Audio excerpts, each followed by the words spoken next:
Ladies and gentlemen, episode 50 of the Clutch Dump starting right now, right here at Bar 301 in South Central Texas.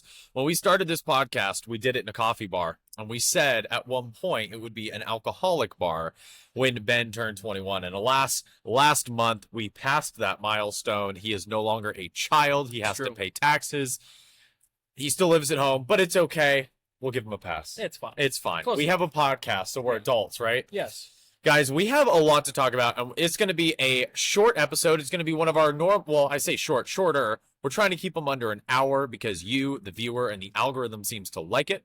But before we go into what we're covering, make sure to follow us as a bee flies past me on social media at The Clutch Dump. Follow us on Instagram, and then go check us out on YouTube at The Clutch Dump Pod.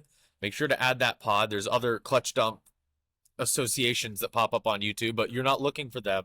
You're looking for us. And then check us out wherever you listen, whether it's Spotify, Apple Podcasts, SoundCloud, Stitcher, Google Podcast. Drop a subscription or a follow and like the episodes. 20 years of trying, 20 years. And Senna sprints away. Down the straight, Rossi's right in behind Lorenzo. The 101st Indianapolis 500 is won by Takuma Sato. Dale Earnhardt will come to the caution flag to win the Daytona 500.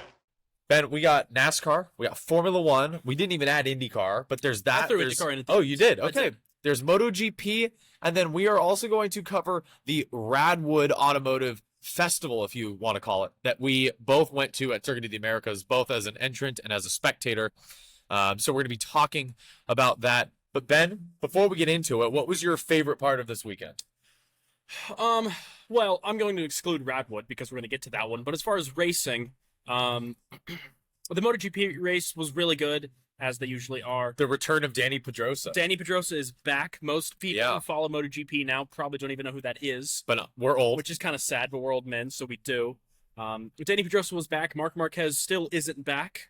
We had a rather rare Ikalikaona, I probably butchered that name, came back. But it's pretty rare to see someone come to GP unsuccessful, leave, and then come back. So he was riding for Honda in place of Marc Marquez. And then the IndyCar race yesterday was from what I saw, fantastic. Just a bunch of shenanigans. Very good. And we'll get into all of that. To start, do we want to start with NASCAR? Do we want to start with F1? Actually, F1, believe it or not, was probably the most boring race of the weekend. One of the most boring F1 races in a long time. Yeah. Monaco levels of boring. Well, let's just start with F1. This Formula One race proves, and if I've said it once, I've said it 1,000 times. This F1 race proves why DRS should be got rid of. And I know the listeners are going to say, well, Azerbaijan is just one of those tracks. Like, it's a track that magnifies any potential issue with DRS or overtaking due to the fact that it's 90-degree corners and then long straights. But the amount of DRS trains, and then the amount of, like, Charles Leclerc might have won this race if it wasn't for DRS. This is because the ability to defend that Charles has, and the Ferrari being just fast enough to make it a potentially race-winning car, gets completely eradicated by the fact of DRS. I didn't include all the sprint results because I meant to, but then I had to do homework, and that sucks. But the top three in the sprint, because who really cares about the rest, it's true, was Checo Perez in first, Charles Leclerc in second, Max Verstappen in third. Obviously, complications between Max and George Russell at the beginning. We won't know really how much the side pod damage affected Max's potential comeback to make it a Red Bull 1-2 in the sprint. Max this weekend aired a lot of grievances with the sprint format, and I'm not going to lie. I agree with him. Excuse my French, I fucking hate it. It's not like, good. If you're not into F1 on a Saturday with all that it has to offer with qualifying and FP3, then we don't want you. Okay? Well, and we don't need a sprint race. It's not just that. It's that they replaced, the idea of the new sprint format is to replace a lot of practice sessions. It's to replace quantity with quality was the goal, at least. So there's a lot less track time. There's actually only about an hour of track time on Saturdays now, because you have the sprint shootout and then the sprint race, which is significantly less than when you normally have free practice, 2, 3, and qualifying. Right. And the hope with that is Saturday's more interesting racing, which will get more people to watch it. It's not necessarily people at the track. If you're going to the track, you're going to go regardless, pretty much. Of course. You want to get the bang for your buck, especially with how costly everything is. Right. It's pretty much for the F1 TV and the Sky Sports people and the people who watch it at home. who don't tune in on Saturdays, they're trying to get them to watch. Tune in. And Yeah. to be fair, that's what they're doing with MotoGP as well, and it has worked for MotoGP. Yeah, but I think that's because if you look at the MotoGP audience, it's an audience that, regardless of when the GP race itself is running, Right. they watch Moto3. They Right. watch Moto2. This is true. You don't watch MotoGP. Speaking of sexy cars, there's an Aston Martin Vantage pulling in. That is very You big. don't watch MotoGP because it's the Ferraris and the Aston Martin and the Red Right. Bull Racing. You watch it because you like motorcycles and it's really damn good racing. Right. There isn't the sex appeal, so to speak, of the KTM. Right. The only brand that in MotoGP really pulls in that type of fan is Ducati, and Right. that's really all of it. Yeah. I mean, sadly, I want it to work. Like, I would love to see I don't. more flag drops. and that Let's sort of go. stuff. Let's go to what worked for close to 30 years. True. Let's just leave it. I know. Like, I prefer the old format. The funny thing is F1 has grown over the last 30 years pretty consistently, Yes. and it stayed almost the same. Right. Not obviously in terms of car technicalities and regulations. That obviously has changed. However, in terms of the weekend format, it stayed pretty the same. So if it's grown that much in that such short period of time, Right. I mean, to the scale that it's grown, you look at when Mika Hakkinen was driving at Schumacher, and you look at it now, it's a much larger sport. And Drive to Survive did have a part to play, but primarily in the Northern American audiences. But the sport's grown with a certain format. Why not just keep it with that format? What's happened is F1's gotten greedy and decided the rate of growth wasn't quick enough. Well, Because it wasn't that it was declining, where they Right. needed to find a new formula to make it work. Right. They've just decided they want more faster. yeah, I think what they saw is Drive to Survive has been so successful, and they're like, well, what if we just, in Drive to Survive, all we do is show the action parts. You never see Right. any bit of free practice, maybe a tiny bit of qualifying Right. in Drive to Survive, but rarely you see any free practice in there. So they've just decided, what if we just get rid of practice and show qualifying? Exactly. Survive's so successful, why don't we just turn everything into that? Well, shifting into the race results for Formula One, I'll go through the results a bit if you want to go through the talking points and anything else you noticed. Starting at the bottom, we had Nick DeVries with the DNF. We're going to get into that in the talking points. We had Guan Yu Zhou with a mechanical failure, which is unfortunate, not because Alfa Romeo was doing particularly well, Right. but out of the two Alphas, I think Guan Yu Zhou has been the outstanding performer between him and Bottas, to my surprise. Right. He is, I've been very surprised with how Zhou has been doing this season. I think everyone expected, especially with how green he is in the season. It's only his Absolutely. second season. Yeah. Bottas had several years. And he's one of those drivers that to most people, and granted, he did come in with sponsorship dollars, Right. but he wasn't the Nick DeVries or the Max Verstappen where they Right. had these incredible young results, or Charles Right. Leclerc winning Right. F2 or winning He was F3. kind of just a normal, if you can be a normal Yeah, driver and exactly. go in F1. But that's kind of what he was. And he's really shown that he has delivered in that Alfa Romeo, whereas Bottas, who is used to the Mercedes and is probably going through a similar thing that Hamilton is going through, Right. where Hamilton is used to a car that performs so well, and not to say that it's easier, but it's easier. And that's why George is doing so well compared Right. to Lewis. So I think that's why Zhou is doing so well as well. Well, and speaking of Bottas, he finished last of active cars running. One lap down. And 17th was Nico Hulkenberg, another lap down. Well, not another in addition to, but also one lap down. He went for a strategy that really relied on a late caution or a late safety car, and Right. it was really unfortunate because on chronically old tires, he was actually putting up a fight for that 10th position that he was in at the time. 16th was Logan Sargent. Unfortunate. I want Logan to do better. Yep. But I have to remember this is his first time at this track. Right. And we also have to remember he's a rookie. Right. You compare that with Mick Schumacher's rookie season on a comparably bad team, or Nicholas Latifi. He is still doing better than I think we all expected. Esteban Ocon in 15th, Pierre Gasly in 14th after a weekend to forget. Yep. Kevin Magnussen in 13th, Albon in 12th, actually lower than I thought he would have finished. Right. Albon is one of those people you kind of expect him to be in that kind of 8th to. Well, 10th even in the position. race, Right. yeah, regardless of expectations, he was actively fighting for a top 10 position. Right. In 11th, we have Oscar Piastri. McLaren having a weekend to remember, for this year. They're figuring out the car. Zach Brown did say that the car that they brought to Baku is the car that they wish they could have started the season with, which... Well, with low drag setups, it Right. relies a lot more on the chassis. So while in the aerodynamics department, McLaren might be lacking, Right. I think they showed that they have a solid chassis. Well, and the other thing, if you didn't watch qualifying, something to note is that in Q3, neither of the Aston Martins had DRS. Yes. Yeah. And the McLaren did have DRS Yep. and was Still slower. 1 kilometer an hour faster than the Aston Martins. Well, but in overall lap time, they were slower. right. In Yeah. overall lap time, they were still slower than the Aston Which, Martins. in Baku, being faster in a straight line, but slower over a lap. Right, so Says Baku nothing. is the highest top speed of any F1 track. Yeah. Is Baku. Is it even over Monza? Even over Monza, the fastest recorded speed ever was like 234 miles an hour by Bottas and Williams in like 2016. Oh, yeah, I Right. saw that. Right. Okay, but I'm saying currently, is Currently, Baku still faster than I Monza? think it's slightly faster. That's it might be impressive. the same. But still, it's one that you need a lot of top speed for. Because the corners are slow, Yeah. are so slow, you can't rely on downforce. You have to have a lot of mechanical grip. So that McLaren really is it's just not the car that they want this year. And yeah, so a McLaren functioning perfectly is as good as an Aston Martin without DRS. Exactly. In 10th place, we have Yuki Tsunoda. We'll get to him in the talking points. In 9th, we have Lando Norris. In 8th place, George Russell. He had the fastest lap of the race. He had built up a large enough gap over Lando Norris that he was able to come in and pit for the softs.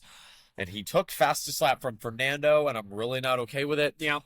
Lance Stroll in 7th. Funniest part of the race was Lance Stroll being a valiant number 2 driver, and Fernando saying, in my opinion, Lance Stroll said, I'm not going to attack Fernando. Right. And in my opinion, I think Fernando said in his head, I've heard this one before, and it's never true. Right. And then he goes, tell Lance to try my brake bias suggestion, and Lance just sends it in the final corner. Yep. 6th place, Lewis Hamilton, who, as much as I hate to say it, had, if not out of the top 4, the race to watch, because he was constantly being shuffled to the back and fighting his way forward. In 5th place, we had Carlos Sainz in a really unimpressive showing. I was actually not just unimpressed, Right. but embarrassed for Carlos Sainz. In 4th, Daddy Fernando. In 3rd place, we had Charles Leclerc. Obviously, not the weekend he wanted with the Friday-Saturday showing. At the end of the day, he's in a Ferrari. Max Verstappen in 2nd, who on pace was slower than Checo Perez. And last but not least, in 1st place, the Mexican Minister of Defense, the king of the streets, Sergio Perez, which brings him within 6 points of Max Verstappen in the World Championship standings. Ben, do you want to go through these talking points? Incredibly close. Between Sergio and Max. But some of our talking points, like we talked about, Nick DeVries, really not delivering. We thought of the rookies, Nick DeVries was going to be one to watch. Well, I've said it before, and I said it in the notes. I didn't understand this move, Well, but it wasn't because I thought he was bad. right. It's because of the age, and I don't understand why AlphaTauri would bring in an older driver who might be more experienced, but in other forms of motorsport. And he's not delivering. So far, it has not paid off. It for has not AlphaTauri. paid off. And definitely could be one of those things where he could fall victim to, the world of Red Bull, where you've done a season, you haven't performed, you're out. Absolutely. They do have Liam Lawson in Super Formula, who is currently doing very well. Could absolutely bring him up. Along with several other drivers in the Red Bull Junior program that they could bring up. On the other side of the AlphaTauri garage, Yuki Tsunoda having a fantastic weekend. Yuki really coming into that For a driver that in Drive to Survive, I'm not really a fan of. right. I mean, he's known for being short-tempered, and he's known for kind of Not really caring that he's not even really in F1. caring even that he's in F1. He always talks about oh, my dream is to own a restaurant or whatever. Whereas the 19 other drivers on the grid are BF1 world Well, champion, and a couple obviously. million people that right, and aren't an F1 everyone, driver. right? Everyone else that's in a race car. But Yuki Tsunoda, really performing well for AlphaTauri. Yeah, I'm proud. I'm happy to for him. that one. However, people who are not performing this year, Ferrari. Now, as a Ferrari fan, this does pain me to say. I don't like to say this, But he's being honest. but the Ferrari's not doing well this year. No, it's kind of miserable. Not only the car itself, but The team. the team as a whole isn't doing well, which we kind of expected with Fred Vasseur coming in. We didn't have super high expectations for this year.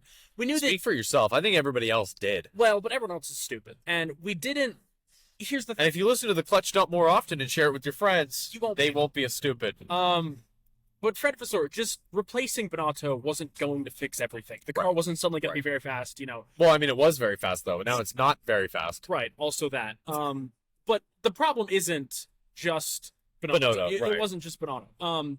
Replacing him wasn't going to fix everything. It was that Bonotto wasn't doing what was necessary to push the team forward. But Ferrari really isn't improving.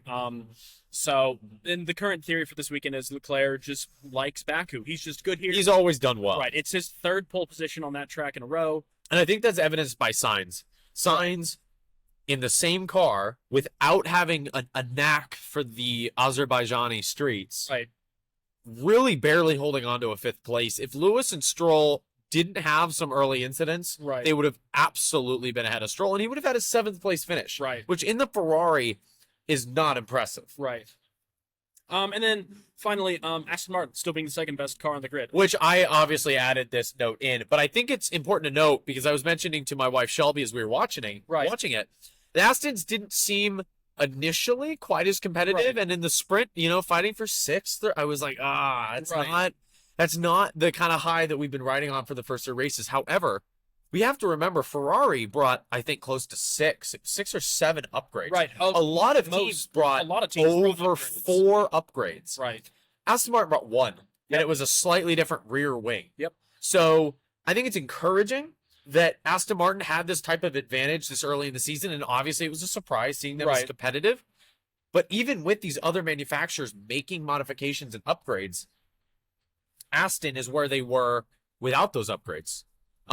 In addition to that, it only looks good for Aston if their rate of development is proportional to the other team's rate of development. Right. Because for every gain that the other teams will make, which doesn't really put them ahead of Aston, Aston's improvements will put them way ahead of the competition. Right. Last comment I want to make on F1 is that on the upgrade point, right, Red Bull, they brought in, I think, 3 or 4 upgrades. They did. They brought a lot. Didn't look faster than they already were. Right. Granted, they're dominating the field. Right. But still significantly the best car on the grid. Not by a huge factor over how they were already dominating.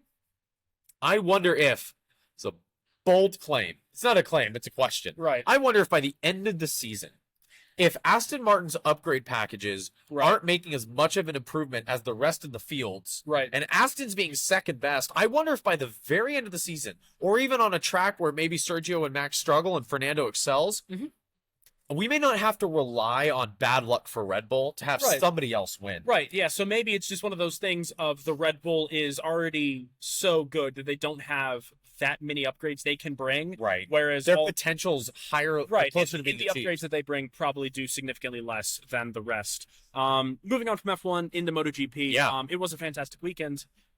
In Jerez. Sorry. Some things to know. Other than the fact that I don't speak Spanish, is that Marc Marquez was not there once again. So, Marc Marquez, out with this hand injury still. Let's just end the conversation. He should retire. Okay. Yeah. Race results. Marc Marquez, your time is up, sir. Yeah, sorry. But you're human, believe it or not. Formula 1, we have the sprint format in MotoGP, except unlike Formula 1, we have it every weekend. And this weekend, we had a fantastic sprint race with Brad Binder for KTM taking P1, followed by... It's not Darren. Right, followed by Pecco Bagnaia and then Jack Miller. So, in both the sprint race and the race, like we'll get to, if you watch the race starts, the KTMs, before turn 1, were leading the race 1-2, starting 3rd and 6th. That's impressive. So we're leading into turn 1. Aleix Espargaro, who was on pole position for both races. And it's his home race. And it's his home race, and the Aprilia looks incredibly fast this year. Yeah. The KTM has never been the fast bike on the track. The KTMs just fly past everyone. I don't know how they set up the launch device on that bike, but they are incredibly quick. In P4 was Jorge Martin, 5th place Miguel Oliveira, in 6th place Dani Pedrosa, which is Return of the King. Incredibly impressive. Which, keep in mind, Dani Pedrosa was at the end of his career when Marc Marquez started. Right. They were Dani teammates Pedrosa on Honda. Is old. And the other thing is, this is also his first GP race on a MotoGP bike with Aero. Because when he left, they didn't have Aero. Yeah, and it's not like he's done other fill-in races. Right. He's gone and he's subbed in for a superbike race here and there, but they don't have Aero, or at least not to the degree of this. So, incredible ride for Dani Pedrosa. Maverick Vinales, P7. Johan Zarco in 8th. Marco Bezzecchi, who was your championship leader going into the weekend, P9. 9. Full race. Full race. Pecco Bagnaia P1. Now, over the full race distance, the KTMs could not hold off Pecco Bagnaia. No one's really surprised about that. He is the fastest. Was it outright pace or was it tire dag or both? Or? A bit of both. Okay. Most of it being pace and Pecco's ability to manage the tire Okay. dag. It wasn't. He didn't do a Max Verstappen. He didn't pull away at the beginning of the race. He didn't overtake Brad Binder until 3 laps to go, So like that. impressive late stuff. Right, so that's pretty much how MotoGP races work, unless you're Marc Marquez or Fabio Quartararo. Marc Marquez and Fabio Quartararo 3 years ago. Right. Yeah. Sorry. Yeah. But Marquez. Sorry, Yamaha fans. Right. Marquez and Quartararo. Sing the tune. Marquez and Quartararo. Oh, that's right. Yeah.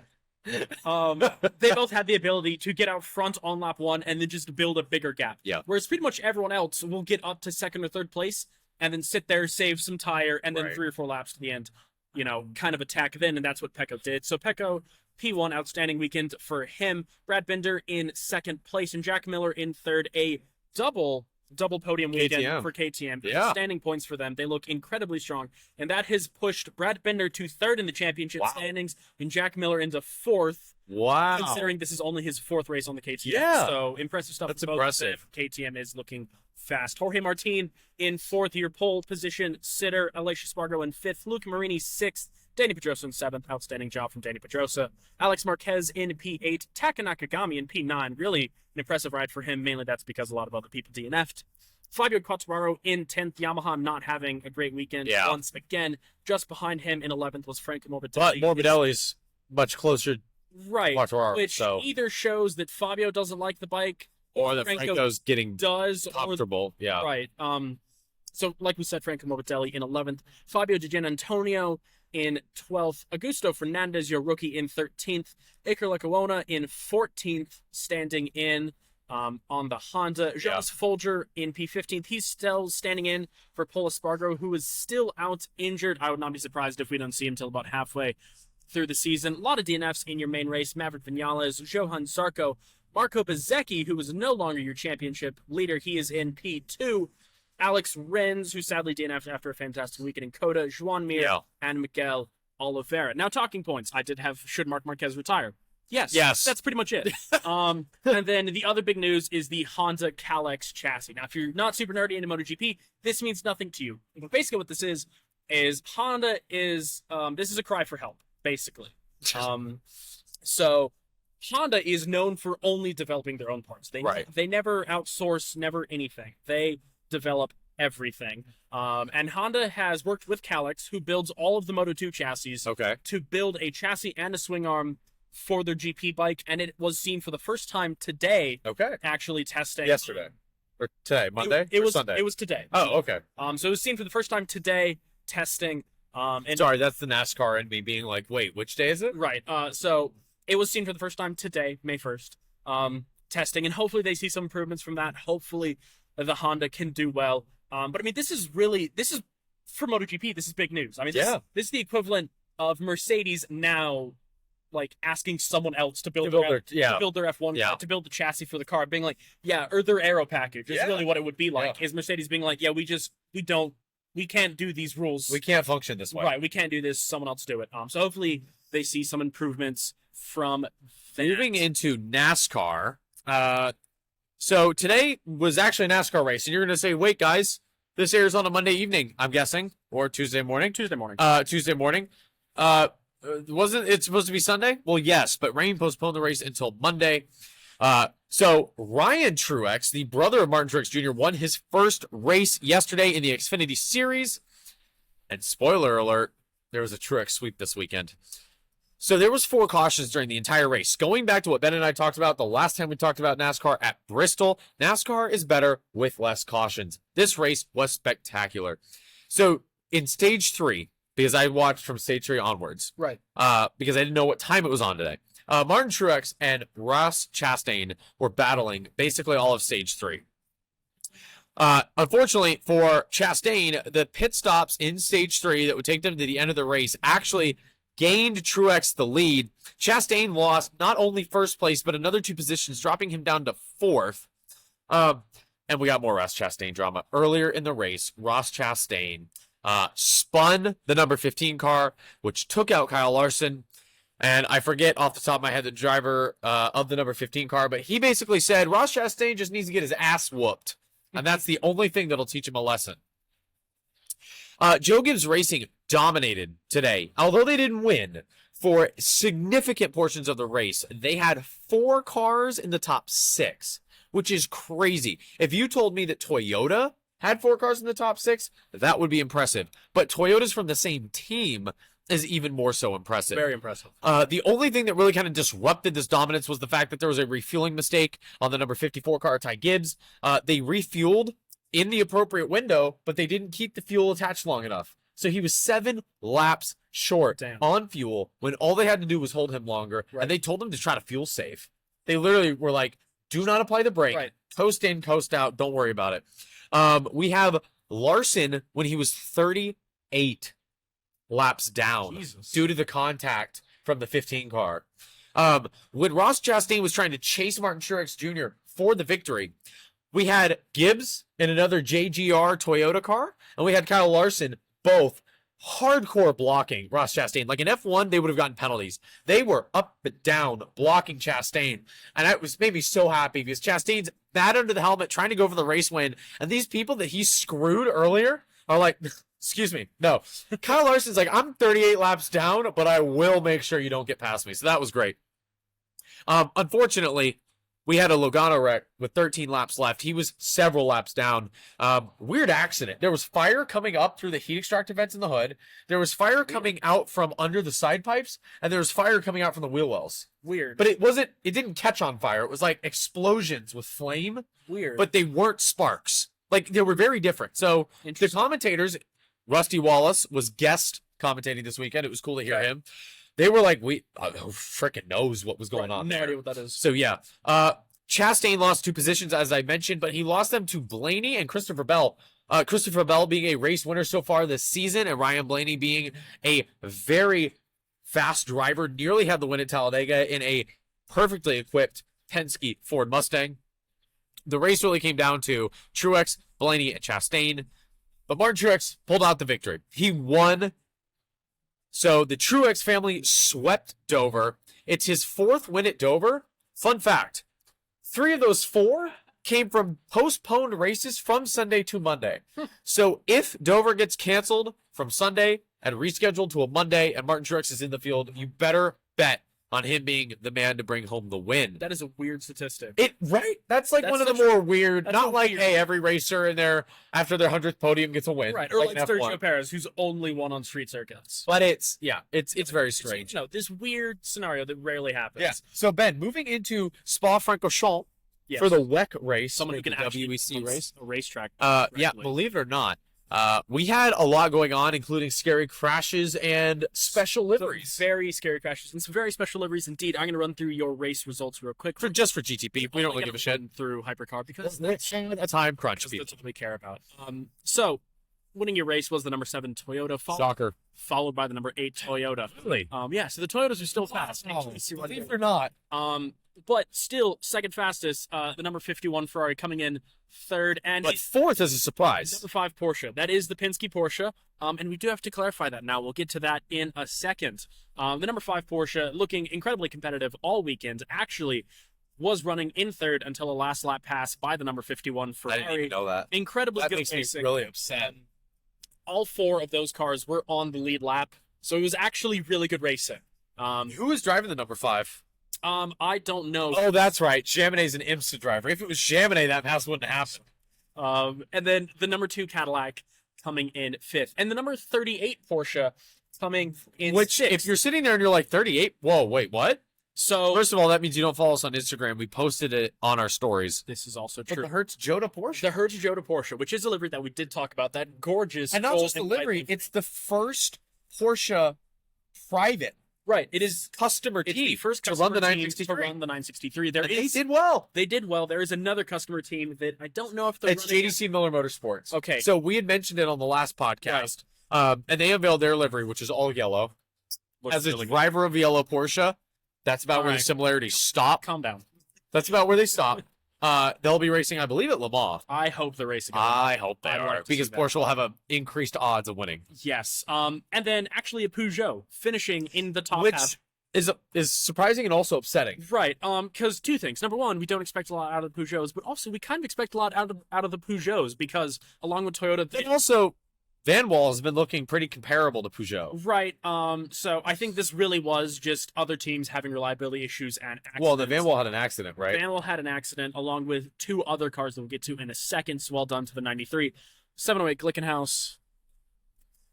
Glickenhaus. Come on. That's all we have on that. You mean the cock and ass? Oh my gosh. I'm gonna have to cut that out. No, you're not. I'll probably forget and not. The number 94 Peugeot coming in just behind the Glickenhaus. And then this is where we have crashes. So the number 50 Ferrari crashed out with about an hour and a half left. It was going into Eau Rouge. It wasn't even into. It wasn't at Radion. It wasn't at there yet. It was coming out of there. Right. It wasn't there yet.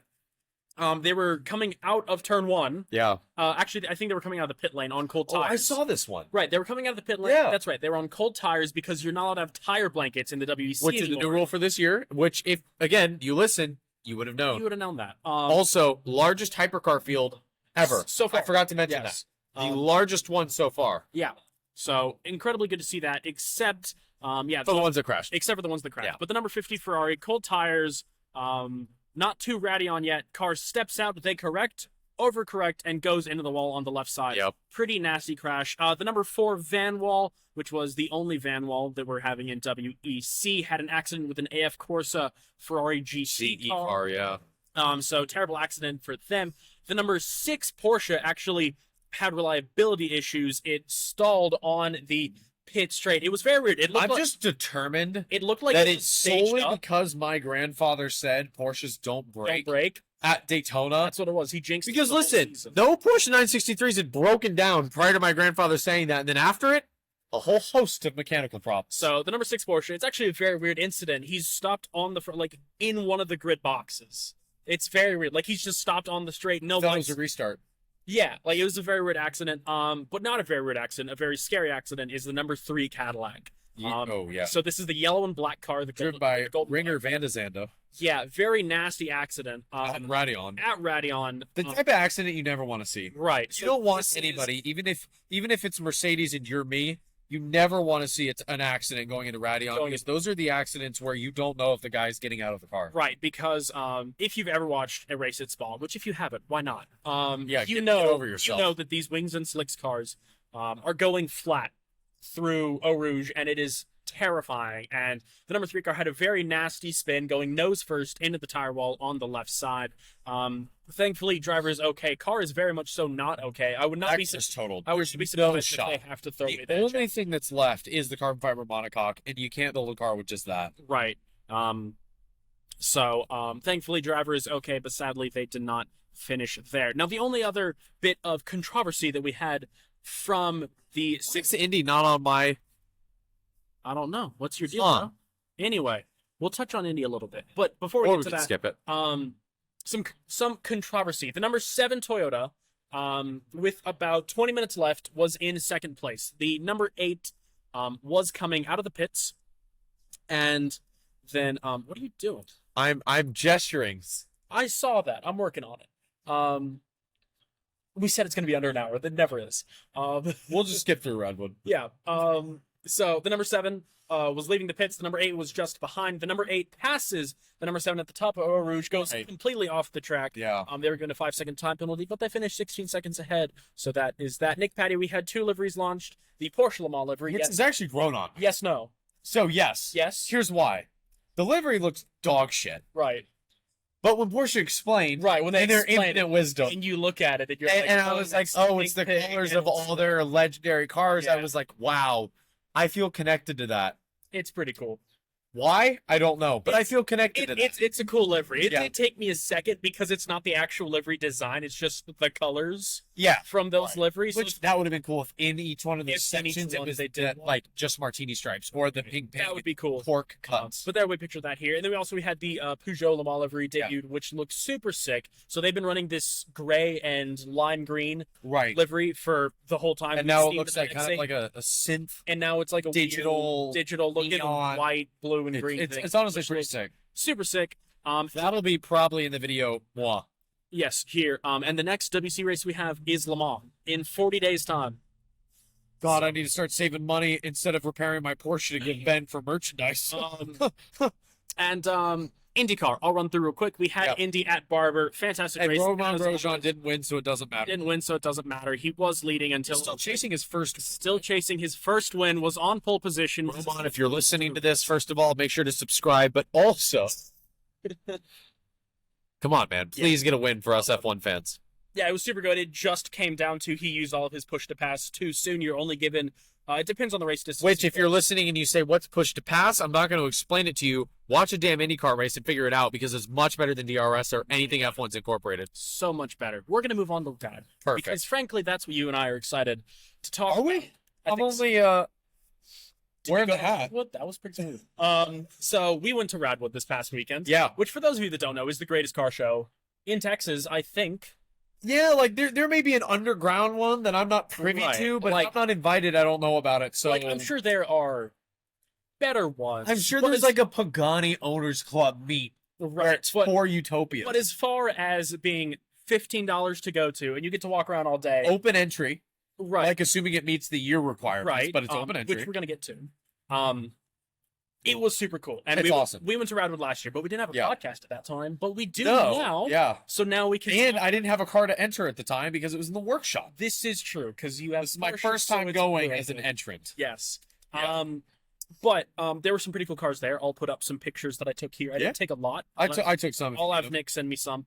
But we did agree on something, actually, and it was the coolest car there.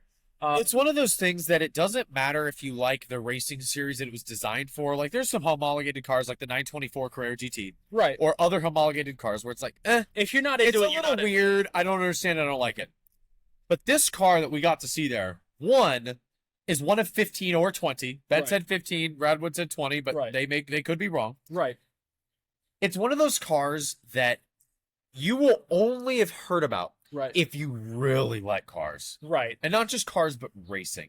This is a car that you wouldn't have had a poster of on your wall because it was too damn rare to even have a poster of. Right. This wouldn't have been a poster thing. It would have been a thing of, at the time, you watched it on VHS. This is one of those cars like the 917 that was so damn good, rules changed. Yep. Ben, you watch more of this series than I do. Do you want to tell me what it is? I do. So if you've never watched the podcast, for starters, what's wrong with you? Second of all, if you have, you will know that I'm a giant rally fan. So we, of course, are talking about a Group B homologation car, and it is none other than the Ford RS200 Evolution. Yes, there it is. So it was an Evo, which is super... No. Not just one of 100. Right. You know, all of 100. Right. RS200s. So... you've never seen an RS200. We talked about this. If you have, I you can't won't remember. Yeah, exactly. Yeah. But I've definitely never seen one. Yeah. This is the first actual Group B homologation car I've seen. I've seen an Audi Quattro, but it wasn't a Sport Quattro, so it technically doesn't count. Technically, whatever. And well, actually, okay. Ford RS200. RS200. It was a white car. Gorgeous. White car, because they were all white, blue, or black. That's the only colors you could get them in. This is a white car. It was immaculate. Street legal, which is good because that was the guy drove it on the highway. Drove it there actually, which was super cool. It was brought there by a company called Petrol Lounge. Yeah. Which is they're in Austin. It's a business in Austin, and basically it's like should we get a membership there? Like how much is it? Maybe, I don't know. We should look into it. But basically it's like a members only car club thing. Yeah. And apparently they had like the pre-party.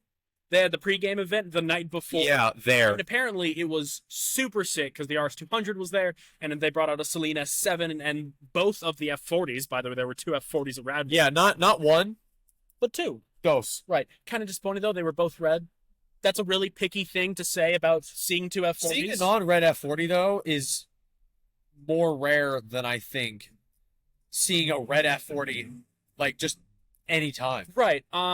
So, super cool actually was, there were two F40s, not parked next to each other, which I kind of liked. They were parked in different spots. Yeah, one was parked across from a white Countach. Yeah, which we've seen in white Countach, red interior. Fantastic. You can't not like it. There were two F40s. There were also two other pretty rare vehicles. There were 944 Turbo Cups there.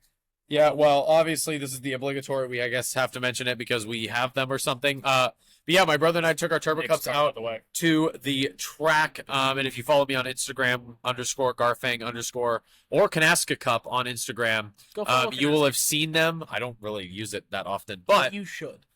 Y'all will have seen them.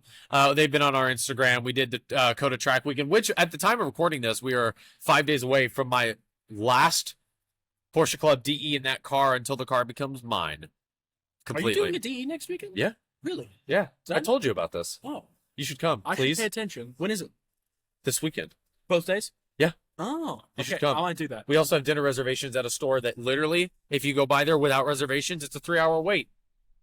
Cool. It's I'm amazing. supposed to go to a birthday party, but I might bail because that's. You should totally bail because literally, I'm not kidding you. This is the last one we're doing until me and my brother make enough to own these cars. Fantastic. So it'll be the last one for a while. I'm doing a track day in June. Yes, and I'll be there. I'm running solo as well. My first weekend solo. Yes, So because you you should got definitely come. promoted Yeah, last time. you should definitely come. Anyway, we brought the Turbo Cups. Last year when we went, my car was actually actively getting its engine rebuilt. And when we went, Sam was not, he hadn't registered his car in time for the Radwood show. So we drove it to the show, parked it out in the parking lot, regular parking. Right. We walked in, and as we were looking at some Porsches, the guy that runs the show came up to us, and he goes, "Hey, yeah, you looking at this?" We're like, "Yeah, man, it's really cool." And my brother goes, "Yeah, I drove my 944 Turbo Cup up here, but I missed registration." And the guy was like, "You're what?"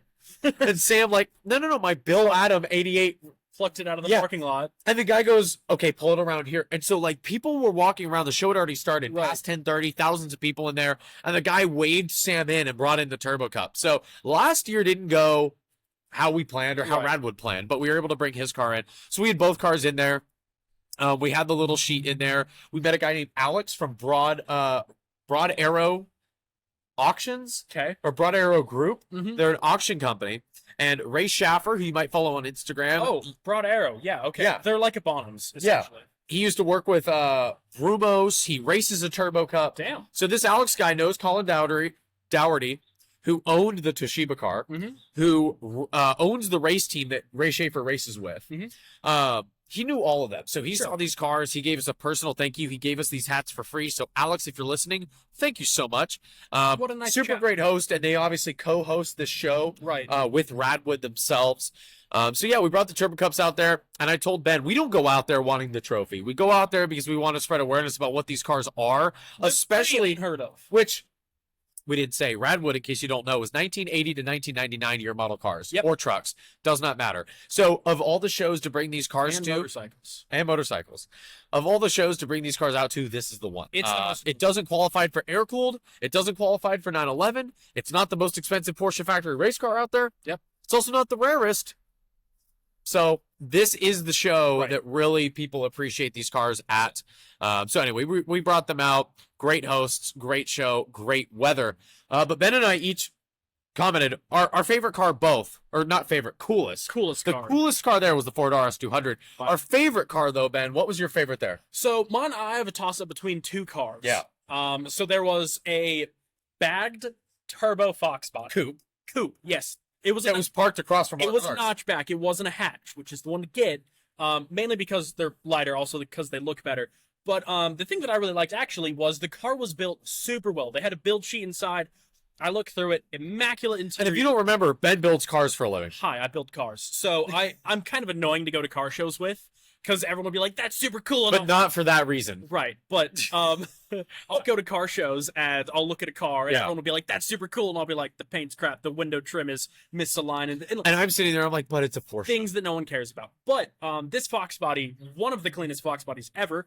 It was bagged, which you rarely see. On Also, the Fox body, yeah. right. Also, being a turbo built motor manual Fox body was Yeah. super cool. It, according to the build sheet, was making almost 700 horsepower, which is super sick.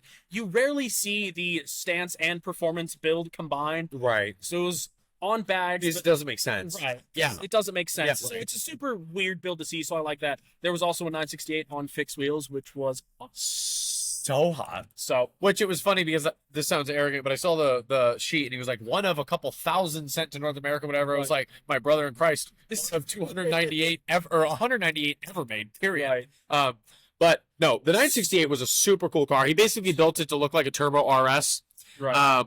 Okay, my favorite car There was a 2004 996 GT3 in speed yellow. Gorgeous car. All the options, super sexy. And being a speed yellow Porsche owner myself, favorite motorcycle. We had the same one because I don't know anything about motorcycles, and Ben does. And I like old Hondas. So we picked, there was a Honda VFR 400R. In red, white, and blue, baby. So, With a matching helmet. yes. Which was super dope. sick. I got to talk to the guy for a few minutes. Super nice guy. He bought the bike already imported. You were never able to buy them in the United States. It's a 400cc or 0.4 liter V4, which is super cool, very rare. They don't build bikes like that anymore. No, not at all. It is the RC30 generation of Honda bikes. The RC30 is technically the big brother of that one, which is the 750 and the 1000cc. Gotcha. But it's that same era, essentially. Super clean bike. They're not terribly expensive as far as the bike world, but the problem is they never sold them. So you have to import them. Right. So it's one of those things of... Which makes it super rare. Well, it's super rare, and it's actually the first one I've ever seen. So it's, do you want to pay for an imported one, or do you want to deal with the Buy an expensive one that's already here. importing it yourself? You know, which one do you want to go about? There was also an Aprilia RS250, 250cc two-stroke, super cool. Ducati 748, gorgeous car in yellow, Bike. yellow. Gorgeous bike. Same thing. Speaking of cars, we had two 924s. One that I liked, one that Ben liked. Yes. I liked one that was tan over brown interior, 4,600 original miles, one family since new in 1980. And it was a 924 turbo, super sexy, genuinely the first 924 turbo I've ever seen in my life. Yep. Which, that's saying something. So that was super cool. Ben's. So there was a Black one. parked off to the side. There was a black 924S, Yep. which is a fairly rare car, as you Yes, informed so me. they made them for 1 year. It was 1987. Yeah. And they got the NA 944, I believe is the 2.5 liter 2.5, yep. power plant. M44. Exactly. So those cars are, of all the 924s, even over the turbo, the car to buy if you're going to get a 924. And we got to see one that was in black with a aftermarket but hand painted gold pinstripe down the door. Flake pinstripe, which was super cool. We already mentioned the Countach. Countach. There was a Porsche there that Nick doesn't want me to talk about, so I'll spend 10 seconds. Yeah. 10 seconds. Okay, done. So there was an RWB 911. If you're into aftermarket Porsches at all, you've probably heard of RWB. It's a very rare body kit. Only one guy builds them. He installs every one of them. He hand builds them. Super impressive. Super cool to see. I've never seen one. Anyway, moving on. A lot of BMWs. A lot of BMWs. There was a cool Alpina. There was a really cool Alpina. Which, cool. what was the specific? It was a I can't remember. A 26IL something. Right. It was a. It looks like a 5 Series. It is a 5 Series. It was the first gen 5 Series, which is an E29. Yes. 5 Series. If memory serves me right, BMW people, you can yell at me in the comments. But my question is, are BMWs the white Adidas of RADWOOD? And the answer is yes. Yes. Okay. I don't know what the hell that next one is. So, Spoon CTR. There was a Spoon EK Civic Type R. If you're not a Honda nerd, you don't know what that is. But basically, it was like if you bought a Porsche and then bought all of the roof parts for it and basically built a roof yourself. That's what it was. We had a sick Blazer. It was an 87. Shelby and I were looking them up, and we actually might buy one. 87 S10 Blazer. Yes. Full-size Blazer. Black, with the color fade from black to tan. Had all the digital gauges. Super sexy. We had a Lagonda, an Aston Martin Lagonda. It was floating in a pond. That was floating in yonder pond. Yes. We had a Roof 996 GT2. Gorgeous car. Super rare. Awesome. We also had the DJ and you're like, the DJ, that's not a car. No, but he was spinning legit vinyl. Which was super cool. He had the actual vinyls, and he was pulling them out and mixing them, which by the was way, super pulling cool. them out of his super sick BMW E34 5 Series wagon. Yeah, super hot. Which, for starters, like was kind of the car of the show. Like there was 3. There were 3 or 4. But they were all mint. They were all super dope. One of them actually an M5, very expensive car actually. Yeah. But apparently, if you want a cool dad mobile to take to RADWOOD, E34 That's it. 5 Series wagon. So question number 1: is RADWOOD the best car show in Texas? That I'm aware of, it has to be yes. Yes. Cars and Coffee will bring out objectively more expensive cars, Things, but at the end of the day, they're not the cooler things. The 80s and 90s, and the fact that people dress up for this. Right. Which, by the way, you should dress up. I didn't dress up that much. I wore a side-eye shirt, but you should go and you should definitely dress up. But last question I have, because I had this conversation with Ryan at Checkered Media on all socials, by the way. Should generational cars be allowed into the show? Generational. And what I mean by this is essentially, should my car be allowed in the show? So, Oh, I see what you're saying. the show No. is 80 to 99 is what it is. However, But 4th-gen Camaro was made there's from what, 94? 98, my body style was 98 to 02. But all that was different was headlights. Right. So the question is, And an LT for versus starters, LS. there's a Camaro that went, which I love this car, and I looked at it for like 30 minutes. LS7 Camaro Black Notch Project on Instagram. It is an 02 SS, 3,600 original miles. Right. He posted it today. I thought it was way more than that. 3,600 miles. It's got a built LS7 out of a Corvette Z06, titanium exhaust. It's got Recaros in it. A spotless vehicle. But it's an 02, but it technically qualifies because you could get that same body style and they didn't change anything between 98 and 02. And the other thing is there was a Z3 coupe, a clown shoe there. Yeah. Now, Well, and the 996 GT3. and the 996 GT3. And the things about that is, like, the Z3, which you could buy a Z3 in 96, but they made them until 04. The Z3 coupe that was there was a facelifted car, so it was a 99 or newer. I think it was an 01. There was some E46. I don't think you should be allowed to. Yeah, that's my Because thing. here's the thing, I is think the you should 996 hard cap at 99. The 996 never, in the years that this show allows for, had the 2nd-gen headlights. Right, So any refreshed car of the same generation, right. that's like saying, hey, we got a 5th-gen Camaro show, and what you really intend it to be is 2010 to 2013. Right. Not But you have a lot of 14s and 15s show up, and it's like, well, yes. technically it's the same generation, but it's not the right Well, years. and really, so I was fine with this for a bit because if you look at most of them, most of the generations they're a year are newer. only like 01 or 02. The problem though is E46 BMWs. Yes. Because I looked into and it. 996s. And Because 996s. was an 04. So E46s were made until 06. And if I went to an 80s and 90s car show Yeah. and there was an 06 BMW, it's like, I get what you're trying to do. Which I wouldn't have a problem if they said 80s, 90s, or 1980 to 2005. That'd be Because a fine. lot of it carried over. Right, carried and over. The early Well, 2000s are indistinguishable right. from the 90s. Fine. But my problem is, with this, when you think 90s M3, you think E36. If you think And if I knew what he was saying, I would nod. that's the generation after the E30, I still don't know what the E30 okay. is. The internet knows what I'm talking Just about. describe headlights. It's when they went from round headlights to square headlights. Okay, I like those. Yes. That's a 90s M3. If you say 90s Camaro, I actually think later IROC or early 4th gen. I don't think my car. No, I agree. It's a good orange on that 6th gen, by the way. Sorry, random side note, but He's right, though. it's true. It's a good orange. So yeah, Dear Radwood 99, Cut it. hard cap. Honestly, tell people they can't be allowed in unless they were born 99 or before. I'd be okay with that. Hey, let's be reasonable here. It's a bit We're all people? We're all people. I'm the same generation as you, so Well, that's like saying your Camaro should be allowed in. that's fair. And we just said that's not okay. See how that works, ladies and gentlemen? That's outstanding. Anyway, that is going to do it. Yeah, for that's episode episode 50 from a bar. Episode 50 from a bar. Now the important thing about this is, frankly, we made it to 50 episodes, which is pretty Which impressive. is awesome. I'm pretty pleased with We're that. at 12 subscribers on YouTube. They're they're not earth-shattering numbers. No, But, but we enjoy it. we enjoy it. It's a fun thing that we like to do. I'm gonna go and stay up way too late and edit this tonight because Probably. that's what we do. Yeah, and make up for our group mates' roles in the entrepreneurship class. Yeah, I mean, Luis Luis does. but he does it.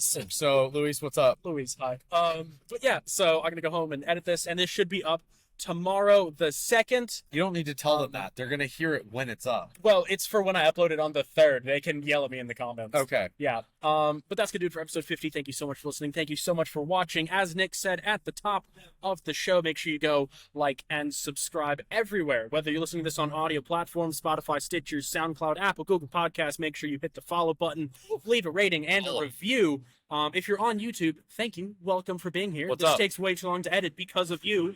I'm gonna let that go by. That's a motorcycle. That's a motorcycle. That's my people. I'm sorry.